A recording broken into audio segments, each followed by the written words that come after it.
Okay, welcome to our first ever North Texas Hispanic Chamber of Commerce, the Chamber CHARLA. It's me, TRINIDAD, AGUIRRE, and I'm going to be hosting today's session. And I'm here with two very special guests, Evelyn ZERMENO and Micah Mendoza. Now, Evelyn is a bilingual community banker in DFW with about 10 years of experience managing business banking relationships of all sizes. She has a specific passion in pouring back financial education into our communities and is highly endorsed, trusted by numerous organizations and community liaisons throughout the Metroplex. Micah, he's a commercial banker with HANCOCK WHITNEY Bank, and he's been doing commercial banking since 2011, specializing in real estate, equipment, and operating capital lending. Welcome. Thank you. Thank you so much for having us. Oh, absolutely. I'm really excited to have this conversation because it's going to really, I believe, help demystify, the Yeti of banking, right? It's going to really help our community understand what does it take to, apply for business funding, how to do a bid for contracts. But to kind of put some table stakes, and I'd like to get y'all's opinion on these. Based on a 2020 State of Latino and Entrepreneurship report, here's what we know, and then y'all tell me what y'all think. So the number of Latino-owned businesses has grown over 34% over the last 10 years, and that's compared to just the 1% growth of all other small businesses. When you think about Latino employers, they're twice the national average, 14% versus 6%. So they're employing more people now more than ever. So despite this growth and despite all the positivity that's going into this, it's almost in a predicament to say that they're less likely to get a loan application from their local bank or national bank, despite reporting strong metrics on a variety of key lending criteria. Can y'all help shed some light on your thoughts on just that foundation and per what the reports are saying? Absolutely. Yeah. Do you want me to go first? It doesn't matter. Okay. I'll have my own opinion Yeah. on it. I guess I'll do my full disclaimer that all these opinions are Micah Mendoza's own and not the opinions of HANCOCK WHITNEY Bank, who I'm currently employed for. So my opinion on that is I think by nature, Hispanics are typically more of a private group and don't like to, necessarily approach financial institutions. And when they do, they tend to be a little bit timid on what's required. It's like, why do you need all of this? So the educational piece of letting them know it's very common that banks are going to require this kind of information, and really just give them the knowledge and encouragement to go out there and seek the information. And there's like-minded individuals out there to help them. So that's my thought is just, culturally speaking, we're kind of to ourselves and don't like to put ourselves out there in a financial setting. Yeah. And I mean, it's funny. I was having this conversation this morning with council member of Farmers Branch, and we were talking about this. And I think it goes exactly what you said. And then adding on to the fact that some of us are second generation, some of us are first generation. Me, myself, being born in Guadalajara in Mexico, my daughter is actually first generation. And so I think when your foundation is, this barely starting and not having the resources that maybe someone who's been here 4, 5, 6 generations, it comes with its challenges. So I think there needs to be a lot more education as to the preparation for a loan, or when opening an account, or how can I optimize cash flow as a business owner? But most of it is because some of us are just barely starting out. So it's a matter of what we're reaching out and what resources we have at hand to help us. I agree. When I think about, the Hispanic entrepreneur and small business owner, they're really kind of a bootstraps, kind of your fundamental, I'm going to get this through my own. And unfortunately, a lot of these small businesses are self-funded. So what type of education do you think that's needed? What's required? And then a second follow-up question to that is, do we need to meet their small business owner on their own ground? For example, in your own respective institutions, are y'all communicating in Spanish as an example, or in language? Mike, I'll start with you. Oh, that's a great question. I do think it's a two-way street. I think, I've always tried to be proactive and call on businesses. And I think a lot of commercial banking institutions are like that, but there's only so many that you can call on. And when you call somebody, you're cold calling, so you don't really know if they need help. I think that all banks are striving to do better communication-wise, both in English and in Spanish. I think it's kind of a norm. So that continues to get better, although I think there's room for improvement. And I think the other side to it is, if you need funding, or even if you don't need funding now, I always say that's the best time to get it. I can't tell you how many people during the PPP process that told me they didn't need a line of credit were thankful that it was there because they didn't know if they were going to get the PPP loan. That being said, don't be afraid to ask and seek and get information. That would be the ask that I would take for those people that are interested or even remotely questioning whether they need something financially for their business. Yeah, I agree. And I mean, even with the language, I'm so fortunate. We were joking about it earlier about, what my mom taught me growing up, and I'm so fortunate to be able to speak Spanish. And there's this trust automatically won when you speak the same language and when you look the same and you come from the same background. It makes you a lot more relatable. This is something that I can tell you across the board, from big banks to local banks, that people who look like me are in there advocating to have more people, more Hispanic bankers, more Hispanic lenders, more Hispanic executives making these big decisions that where are we going to put our next bank location, right? At the end of the day, and I'm sure Micah can agree, is banks want to lend money. That's how we make money. That's how we make, business. That's what keeps us open at the end of the day. And if we're in the Highland Parks, obviously our chances are going to be a lot higher. But there's definitely a need in the Oak Cliff, Pleasant Grove areas. And so we are advocating big time to have those making those decisions that came with the same background as we did. So I think it's so important to find someone that you trust. And so a Latino, a Hispanic needs to come in with that confidence and ask around if they have someone with those similarities. And it's okay to have that, right? And so I just think it's important for all of us to stick together and be able to offer those resources all abroad.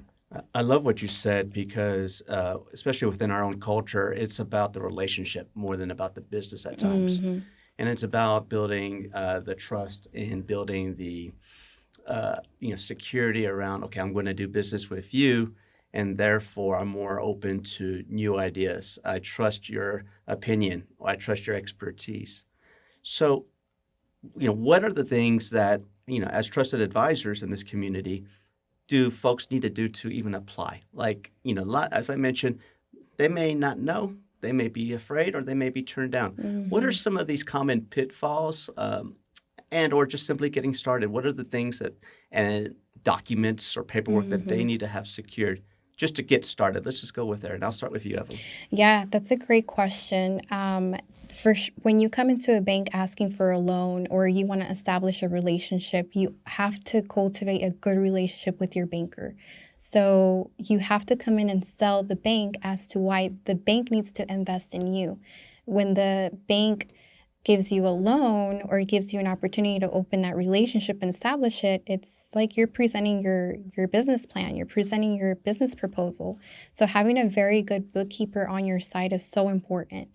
And I'm not talking about someone who opened up a little shop and at a bazaar and has like 6 months of experience. You need to really do your research and find out how much do they know on bookkeeping and taxes overall. We've seen it all across the board, especially now with COVID, that everyone's sort of an entrepreneur. You really got to do your research on that first. And I'll tell you, just being in the business that I've been in, like, for example, I've had a restaurant owner that came in and was doing amazing. He had a thriving business in North Richland Hills, and he was doing great. But he didn't have any track record of it. So he wasn't keeping any financials intact. He wasn't organizing his books, like revenue-wise. He told me, oh yeah, I'm making lots of money, and look at my house and look at all these things, and I bought more horses. I'm sending money on mi rancho to Mexico. And I'm like, okay, that's awesome. I want to see you thrive, but can you prove it? He's like, no, I never really wanted to bring in an accountant or someone like that. I don't want someone touching it. And it can be many different reasons as to why, right? It's hard for us to trust. There is something generational in our history that has led us not to. But we have to give the professionals the opportunity to help us out and break that stigma of intimidation. So that's That's what's important. Is don't be intimidated, be confident, and make sure you have some sort of organization intact. Perfect. Yeah, I think from a technical standpoint, be sure or be ready to bring some of your tax returns, your personal and business tax returns for the past 3 years, for sure. The filing dates, everybody files a little different. So in those cases, you might need to bring an interim, statement, financial statement, or a P&L and balance sheet into Evelyn's point. That's great advice. Get a trusted advisor, CPA, or a solid bookkeeper, because that will be a huge game changer. I know business owners that it's like, oh, my family member does it or X does it. And when we're going to look at the loan request, it's just there's not a lot there, or maybe some things were accounted for in the wrong way. And then you're having to go in and explain, why it was accounted this way. And then the underwriter's like, well, if they don't keep up with their books, how can we trust them to keep up with the loan? So that is key. If you're shortcutting on that, you're going to be in trouble for a while. So, don't buy the flashy thing first. Do the bookkeeping first, and you'll see wonders done for you for sure. I love that advice. I mean, obviously, it's one of the things that, as a entrepreneur, you really don't think about. Mm-hmm. You just kind of see the bottom line, and you're either red or you're in black, and you manage your business accordingly. But as you tend to want to scale and grow, then coming to a bank seems to make a lot of sense at that point of time. Are your respective organizations educating on just simple the business plan? When you think about the business plan and you think about bookkeeping and the accounting and all that, most folks can quickly start to be overwhelmed, especially if I'm just a small mom and pop and my expertise is in designing crafts, whatever it may be, right? That may be a subject matter I just don't know. How do y'all think about educating in that lot, or are y'all currently doing that? I'll start with you, Mike. I always make a habit of, whether we're able to do the loan or not, I typically make a habit of not really going too much to submitting to underwriting unless I've had a conversation with the client on what I think, we're looking at, and, additional questions I might have about the financials. And at that point, if I think, it's a situation where they just weren't prepared financially, according to their bookkeeping, I'll explain to them, listen, you need to find somebody good. And I always try to find CPAs to work with that I can refer them to. I've got several. A lot of them, I just think they fit personality-wise. So I think that is key. I will say, though, just like, a lot of these business owners might have a bad employee that they hired, there's bad bankers out there that just, maybe it's inexperience, maybe it's laziness. So you can't always trust and rely on them to, know exactly what they're talking about. To that point, it's good to have multiple options on the banking standpoint as well. Perfect. Mm-hmm. Yeah, I agree with Micah. And, there are thousands of very smart bankers out there and with loads of experience. But I think it's so important to have a banker who's a good banker of character and is going to do the right thing. Sometimes that means, hey, right now you don't qualify for this loan, but let me get you in touch with someone that I've connected with throughout the community that can prep you as far as bookkeeping or as far as tax preparation or just whatever that looks like. But I will tell you that in the field that I'm in, which is more of the cash management, your bank it's a one-stop shop for everything, and we have free resources available at the bank. Like, many people don't know that there are notary services available. Many people don't know that there's like a cash forecasting that's essential for your business for free available at the bank. And so these are just things that people are not aware of because banks aren't really out there saying, hey, we've got all these free resources, right? So it's our responsibility to be able to go out into the community and say, hey, this is what we have to offer. But I would go in and sit down and speak to a professional and someone that you can trust and just have them explain everything and show everything that you can get as far as resources as a business owner. I love that. Again, going back to relationship, and again, more critical now in our respective community than ever. So does it make a difference then, that type of relationship and trust, whether you're a big bank or a local bank? Do you expect to find the same type of relationship, or does it really matter to the respective banker What's your experience tell you, Evelyn? It matters a lot. So are you asking about just the specific person that you're doing business with? Yeah, like if I go into my local community, would I rather do business with my local bank, or should I go with one of the the big names that we see out every day? Yeah, I mean, I would say a little bit of both. I am a big advocate for community banks and just local banks, because I've worked in the big banks before, and I love the technology and the convenience of it. They're in every corner. We know the big players out there. But when it comes to cultivating a relationship, I would say always go local, because you could walk into a location and you've got the bank president there who ultimately makes the lending decision. And if you could go and grab some coffee with them, then maybe they have some resources available or people that could be very beneficial to growing your business. So it's all about the relationship building aspect, and you can only do that more intimately with a local bank versus a big corporate bank. It's a tricky question because I've spent several years in a major bank and had great experience with that standpoint, but in much more of a regional bank now. I think it's kind of a case-by-case basis on a couple of things. One, if you're currently in one of those institutions, it's on every corner.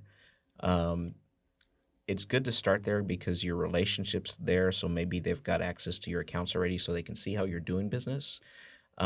They are very streamlined in their process when it comes to commercial lending, so typically their turnaround times can be quicker. And the other side to it, if your business requires where you've got several locations, so you need a bank on every corner, that's going to be more of their mode for you because they're going to be able to meet your everyday banking needs better, versus a smaller bank or community bank might be limited on locations. And if you're dealing with cash, it's going to be hard to drive there to those locations with that. That being said, when the bigger banks there are more streamlined, sometimes it's harder to get to an actual person to discuss a business loan or business lending. So for those individuals out there that may be inspired or what have you to go seek funding and they're with major institutions, I'd say don't be discouraged if you go in there and you can't talk to somebody right away, because a lot of times those individuals that do commercial lending aren't available. They're not in the office or meeting with other clients. So that's just a side note as it came to mind, is don't be discouraged if you go in there and don't talk to somebody same day. Mm-hmm. Now, if I'm an entrepreneur, does size really matter? Like maybe I'm a one-man shop, maybe I'm a 10 employees, 50, 100. Does it matter which institution I need to go in based on my size and the revenue I'm obviously generating? And a follow-up is, the size of loan do I need?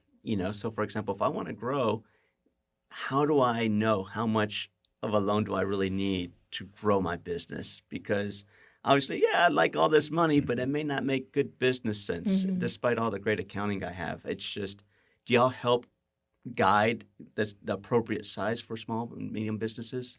Mike, I'll start with you. Yeah, I certainly do.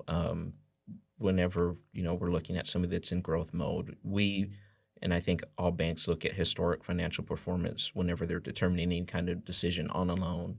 And for example, years ago, it was a restaurant that wanted a line of credit for $1 million, and their gross revenue was $1 million. So feasibly, that makes 0 sense because you want a line of credit for the amount that your business generated for the entire year. So I did do some education on that piece of it. Typically the feasibility a lot depends on what the client's looking at doing. What's the loan for? Is it for equipment? Is it for operating capital? Is it to buy a building? And then from there, I like to look at what are the other opportunities, because a lot of times they don't realize that we could streamline things with this kind of loan, maybe do one refinance on the building, a little bit extra because of the equity, and consolidate some debt. I think a lot of the good bankers would do that for sure. Perfect. Mm-hmm. Yeah, it's a good point. And then it all comes down to also the way you're managing your cash and the way you're managing your everyday cash flow. I cannot tell you how many times I've met with a client and they do not even know their cash cycle, or they don't know what it is. And it's important, it all boils down to when you receive your payables, your receivables, What are you using between the gaps between you get paid and then when you net profit and then when you're purchasing supplies? You need to know that to the T, because sometimes when I do the cash managing side of it, it's just a matter of the way that you're receiving payments. If you're so used to driving around and collecting checks, you're spending money on gas, there's time being spent. And at the end of the day, someone might walk into the bank and say, oh, I need a loan because there's this gap between what I'm profiting. It's like, no, let's take a further look. You don't necessarily need a loan at this time. It's just the way you're managing your cash. So I think it just depends on just every day how you're managing your money. And then having someone, a professional, look at it with you and having a second pair of eyes. Because as a business owner, you're passionate about what you do as a business owner and what you're promoting, that you can easily miss those little key components when it comes to determining what size of loan you need. Wonderful.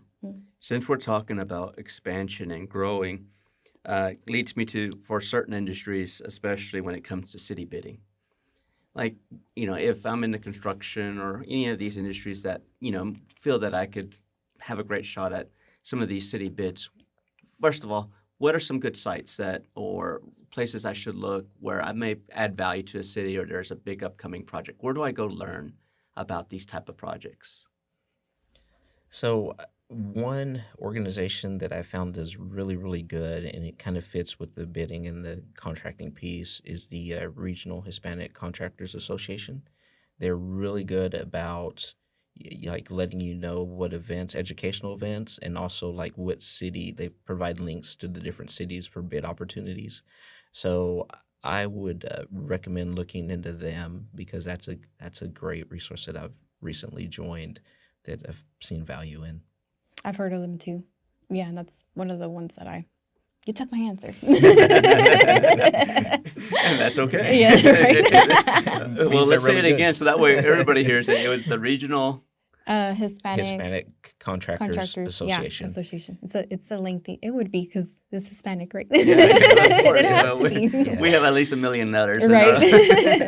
We can't find the acronym. So what are some of the steps and process for someone to bid that are typical? I know every situation is unique, but if feel that I'm up to par or up to task, what are some of the most common things that y'all see that a business should consider having their ducks in a row, for lack of better words?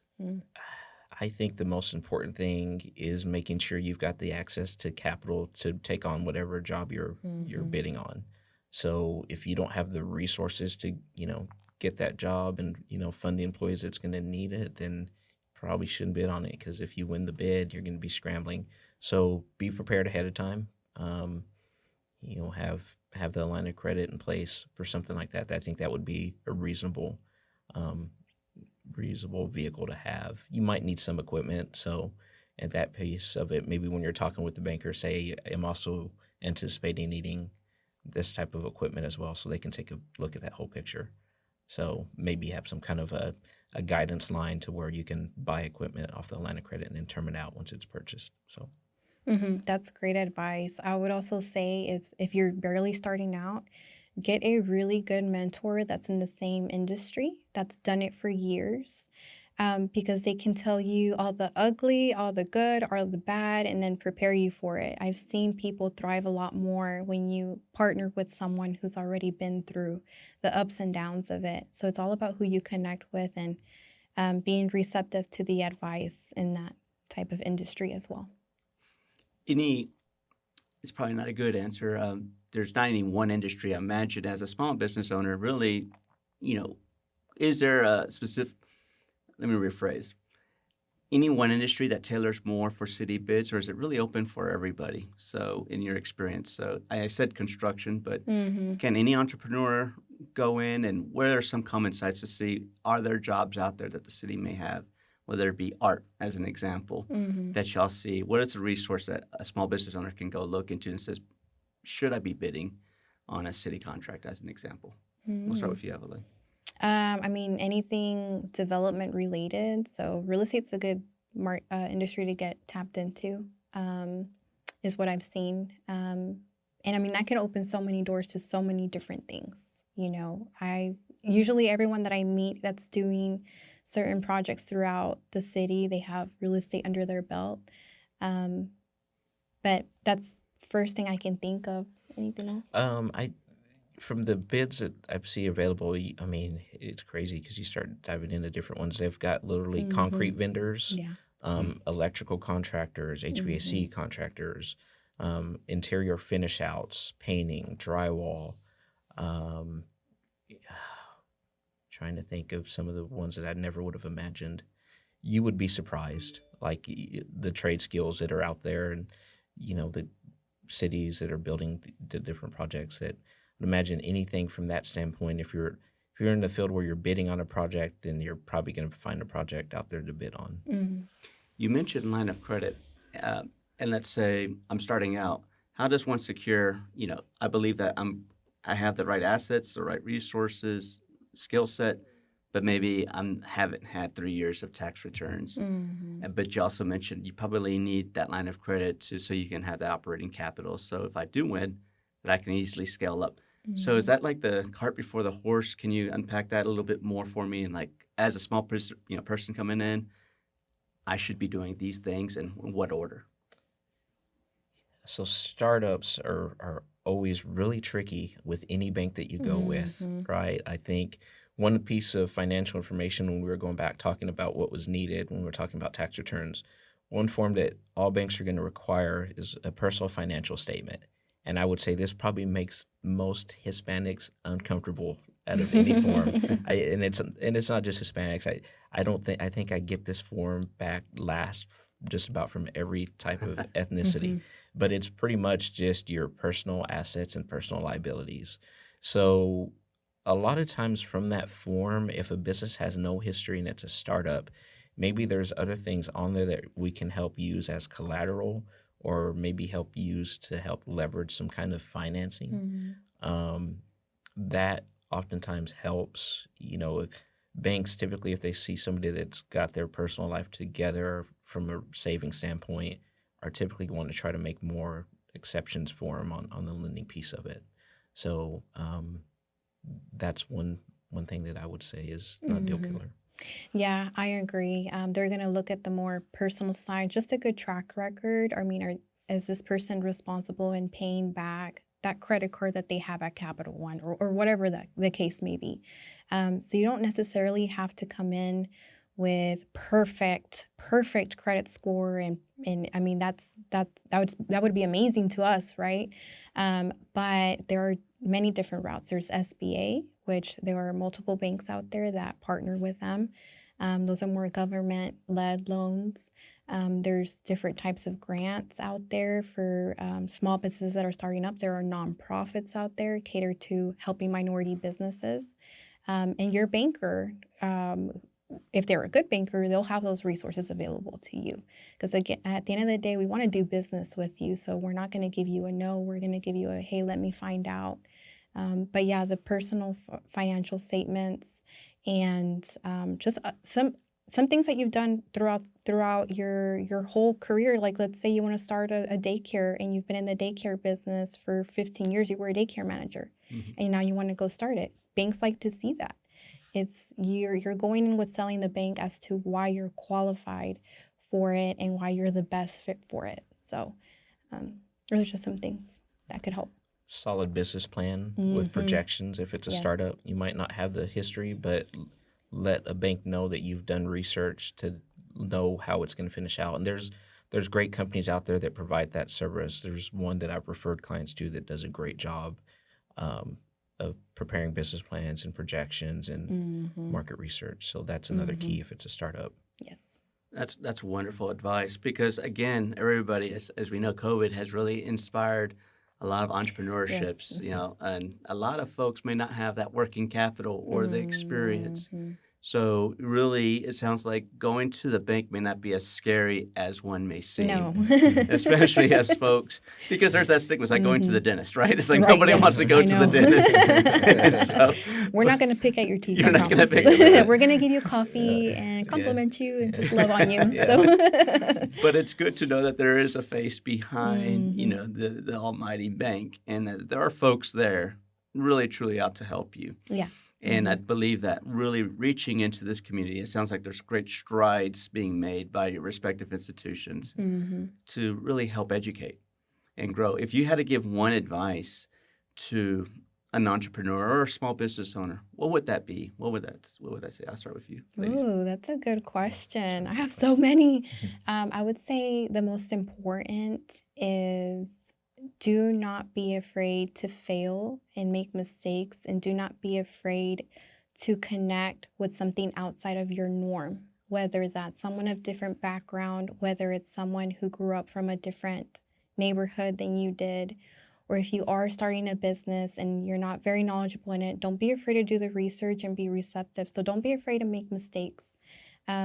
Hispanics, myself being a very stubborn Mexicana, I'm very prideful, and that's something that we have. We're very prideful people where we won't say we need help. We're like, we can take it. It's okay to say, hey, I need help.